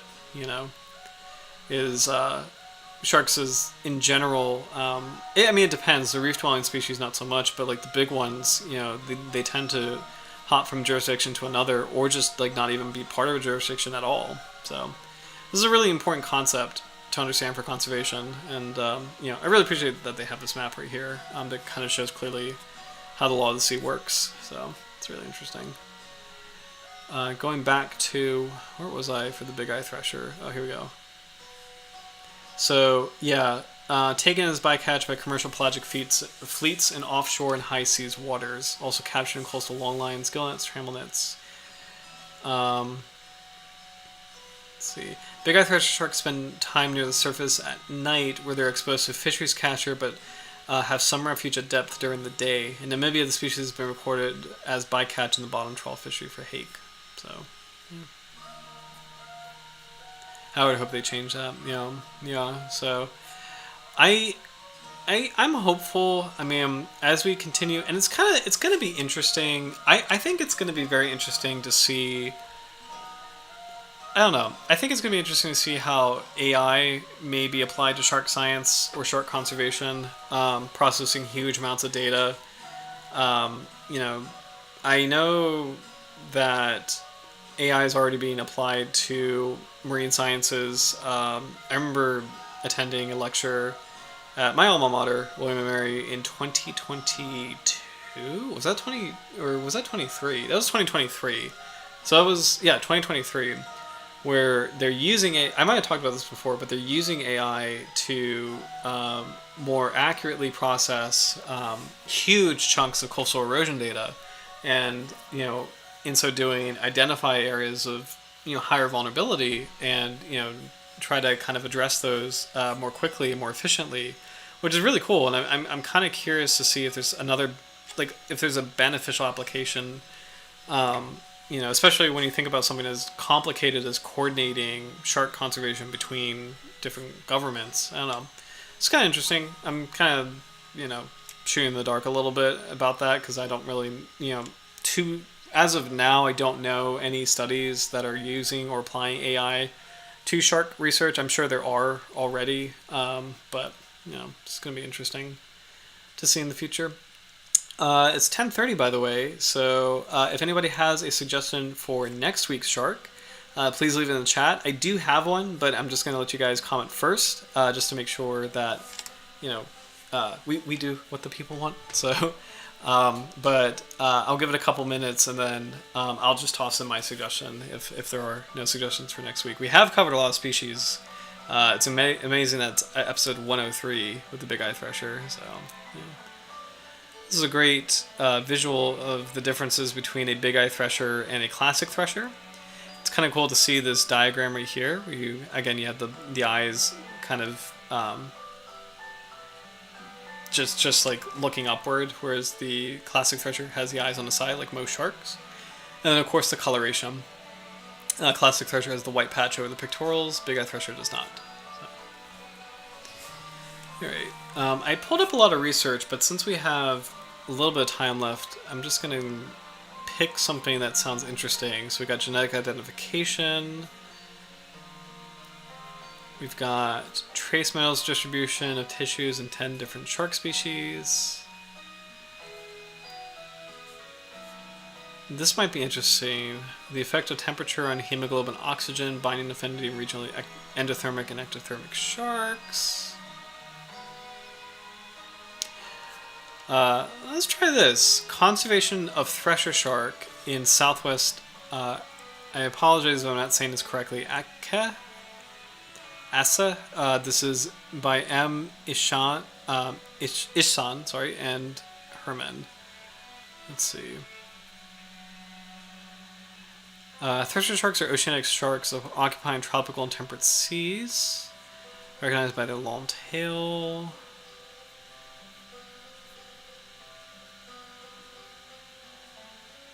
Okay, yeah. I think this is going to be an interesting study, so let's go. I was just scanning through it. Let's go for it. So, now I'll just skim through it. They're easily recognized by their long tail, which is used to stun their prey. This group comprises 3 species within the family Alopiidae: the common thresher shark, Alopias vulpinus; the bigeye thresher, Alopias superciliosus; and the pelagic thresher, Alopias pelagicus. Thresher sharks are highly migratory species, and as such, their populations are especially susceptible to fisheries exploitation, as their range overlaps with many unreported and unregulated gillnet and longline fisheries. According to the last assessment of the IUCN Red List, pelagic threshers' populations are overexploited, leading to depletion of the global population.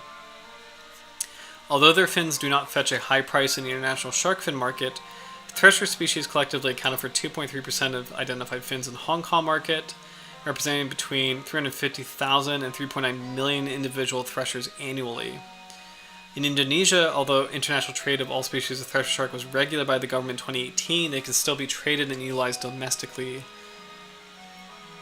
Let's see.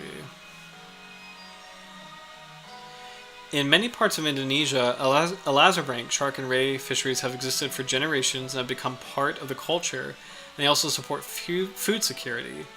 Aceh province, or Aceh province, I apologize if I'm not saying that correctly, in the westernmost part of Indonesia is one of the top contributors to the country's Elazabranch fisheries, with an average of 19% of national production. That's freaky. This region has more than 17 shark landing sites where targeted shark fisheries concentrate on the west coast. Although mostly caught as bycatch, several targeted shark fisheries operating, such as Southwest Aceh District, caught more than 2,000 individuals of sharks and raised in 2020.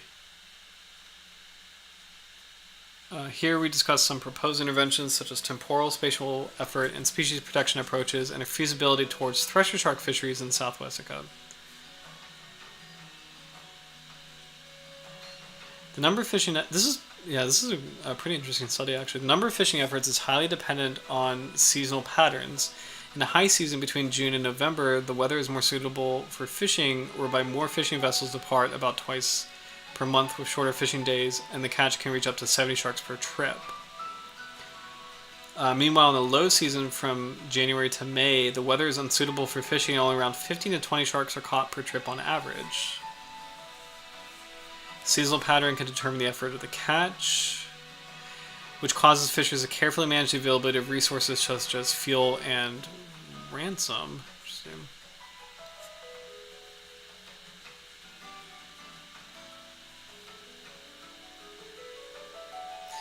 If managers decide to manage shark fishing with a fishing grounds restriction approach, shark fishers will find another location if the current fishing ground is closed. In terms of location management, the current fishing ground is highly suitable and not far from their landing points. Therefore, restrictions on this fishing ground will ignite resistance.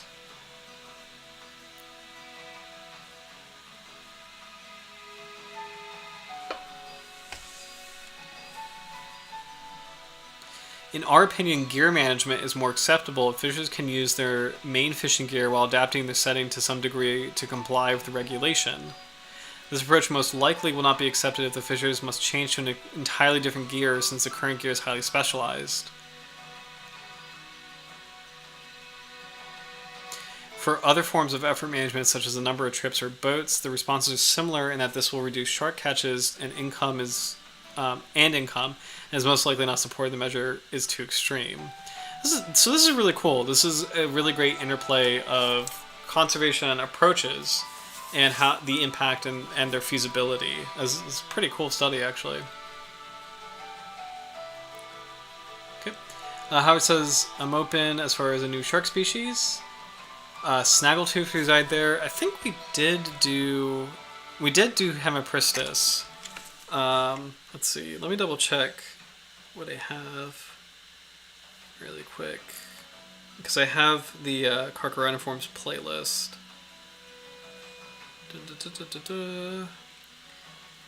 Yeah, so we did do the Snaggletooth. That was stream number 6. That might have been the first stream we've done together, but the one that I had in mind as a backup, and I said it earlier tonight because it's kind of funny, but frog shark, Somniosus longus,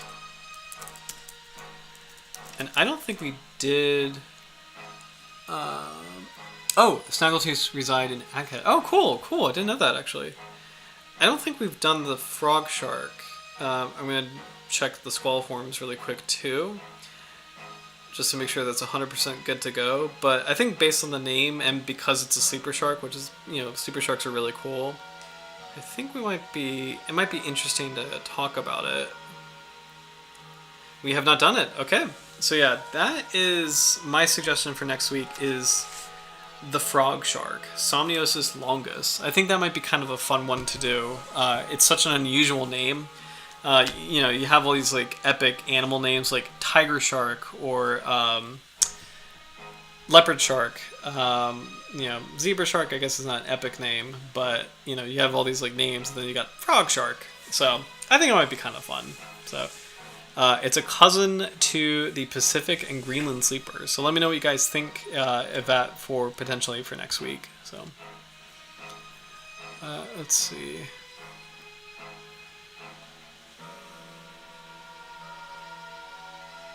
Most catches comprise requiem sharks such as silky shark, spot-tail shark.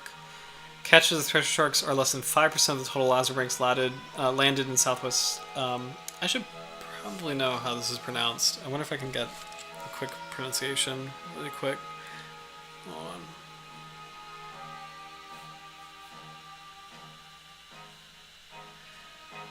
on. Aceh. Aceh. Okay, Aceh. So I apologize for not pronouncing that correctly. This is Aceh. Okay, thank you, Wikipedia. So, let's see.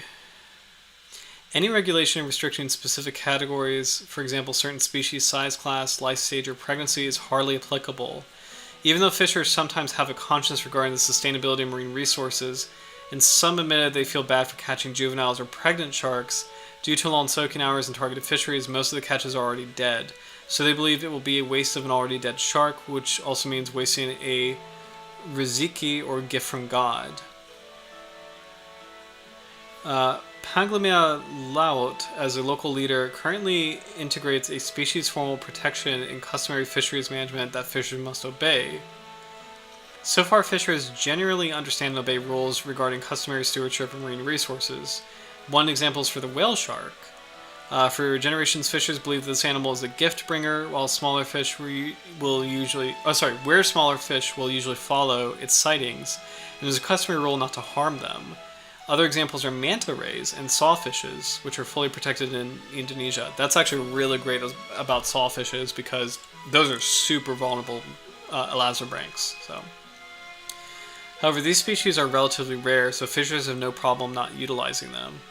There will be a different response if commercially valued shark species such as requiem sharks or threshers are restricted. In the last decade, export regulation of commercially valued sharks such as the Thresher Shark, cowboy shark, Carcharodontis longimanus, that's the oceanic whitetip. Wow. I never heard of that. The cowboy shark for the oceanic whitetip. This is why Latin names really matter. Let me get that. Carcharodontis longimanus is the oceanic whitetip, right? It is. Yeah, it's the oceanic whitetip. Wow, this is really cool. I never knew that people refer to the oceanic whitetip as the cowboy shark. Interesting. Let's see. So, sorry about that.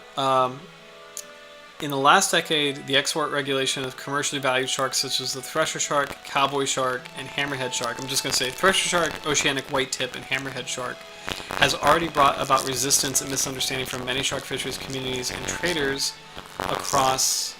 Jeez, look at all these landings across the country. Yeah, so it's really sad to see. It's really sad to see this. It's really sad to see. And I'm sorry. The news are hard.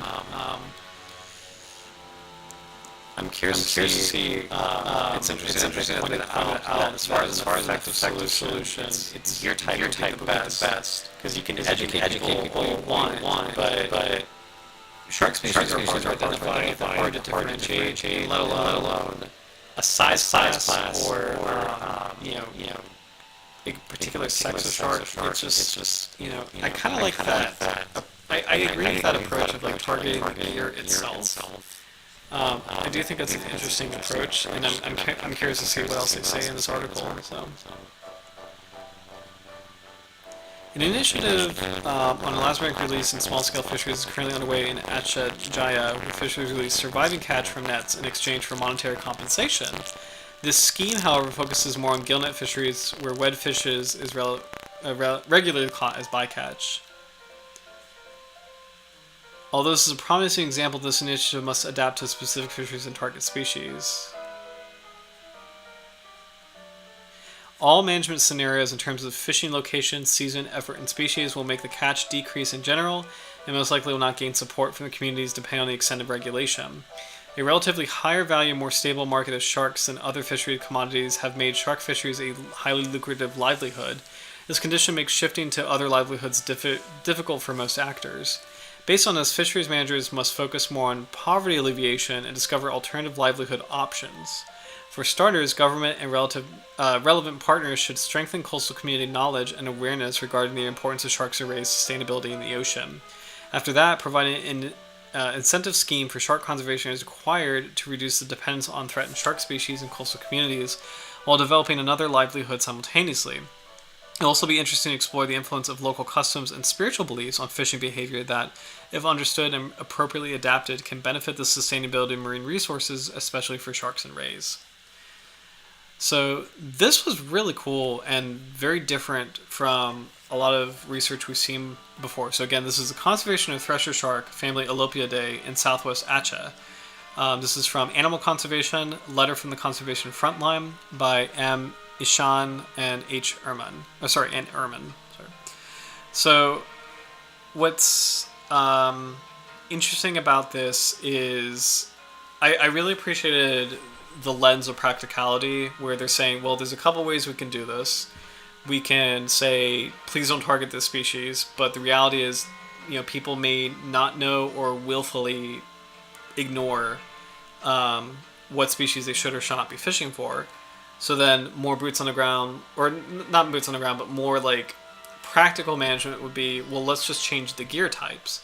If you change it too much or too radically, you're going to get resistance and you will have no implementation whatsoever. If you do a subtle change, you might get begrudging acceptance, and some progress, and then potentially after decades or like years or decades of little alterations, you might be able to get closer and closer to effective management.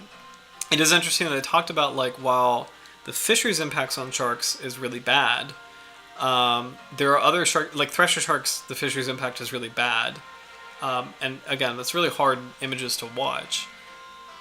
Other sharks, like the whale shark, are valued and are seen as like a spiritual thing, and are respected in that way.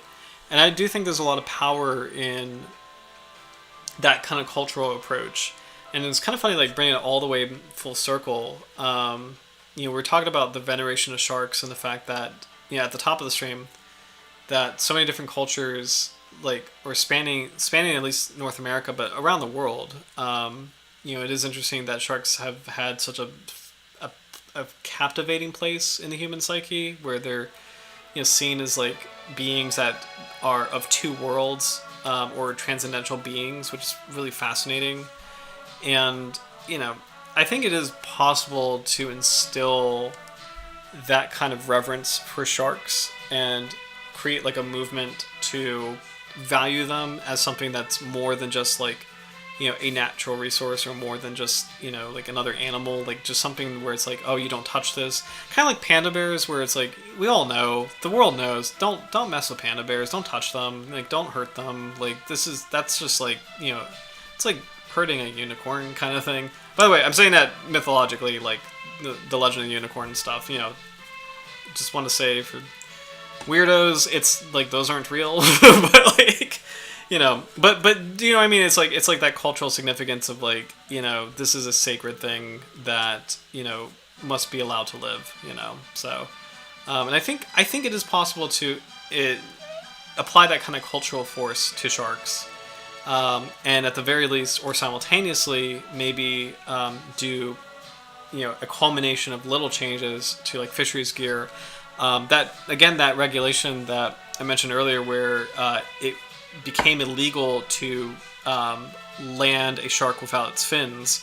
You have to have the whole carcass. That actually was a really good effort, where you still are hunting sharks, but it's a really good effort to help prevent shark finning, or discourage shark finning, because people will not accept just fins on the boat, at least in the United States, and other parts of the world. They need that physical proof that finning is not taking place. So it's just really interesting stuff. So, but exactly, sharks are seen as communicators between the worlds. Yep, absolutely. So, oh my god, sorry, I just missed these comments. Roy, I love the eyes on the frog shark. That's really funny. Cowboy shark, that's dope as heck. The amount of OC character opportunities is immense now. Yeah. So, oh my goodness. Well, I think even though it's not quite 11 yet, I think that was a really good study to probably end on. And just like, it's good food for thought to think about, like, what does effective management look like? If you push the needle too far, you're going to annoy people who, have an economic livelihood, and they're not going to adopt any of it. But if you do an incremental push, it may be more effective in the long run, and it might actually kind of, in the long run, be beneficial to the species. But then there's a counter argument of like, well, if you don't do enough, will we lose a species in the amount of time it takes to have any kind of effort? So, a lot of good debate, a lot of food for thought, and I think it is interesting to mull over. Let me put this article in the chat, because I actually think this was a really good breakdown of the reality of, there's all these efforts that we keep talking about, and there's special interest around the world of like resistance, in, I forget which Central American countries do this, but and South American countries, but there are some Central American countries that have management efforts in place, but there's such a local resistance to them that it effectively has kind of muted a lot of that progress. So I'm kind of rambling a little bit, but I guess the point being is, I think this was a really good article, kind of balancing you know, what are the different ways and angles you can approach shark fisheries management? How effective will they be? How realistic can they be? How realistically can they be implemented? And ultimately, what is going to be the winning path? And I really like this article as far as like I think they do have ideas of a winning path. You know, where I really appreciate they elucidated what seemed to be more effective versus less effective. So anyway, so. But I think with that, we'll probably wrap up for tonight. But thank you guys so much for watching and for being with me throughout the entire stream, especially towards the end. I know it's not easy to you know, digest like shark conservation and especially how sharks as a whole are not doing so well. But just as a reminder, there are many sharks that are doing okay. We've met a lot of them on the stream. A lot of least concerned sharks like the Port Jackson shark or many of the deepwater species. So sharks as a group, I think, will survive and will outlast us, but it's our job to, you know, keep an eye on the critically endangered species, find out what they need, find out what's effective, and I think these kinds of, you know, thoughts and discussions and conversations are vital in this day and age. So, but hope you guys have a great week. Thank you so much again for watching. Tune in next week for the frog shark. Roy, again, it's just that comment, just so ridiculous. It's so funny. So I appreciate the frog shark comment. Howard, thank you again for, oh, thank you. I appreciate that. Thank you again for this amazing art. I think this piece captures tonight specifically. I think this was a really, really great representation of our discussion about the power of sharks in our culture and how they can carry deeper spiritual significance overall. So, but have a good night, have a great week, and I will see you guys next week for the frog shark. Cheers and take care, guys. Bye.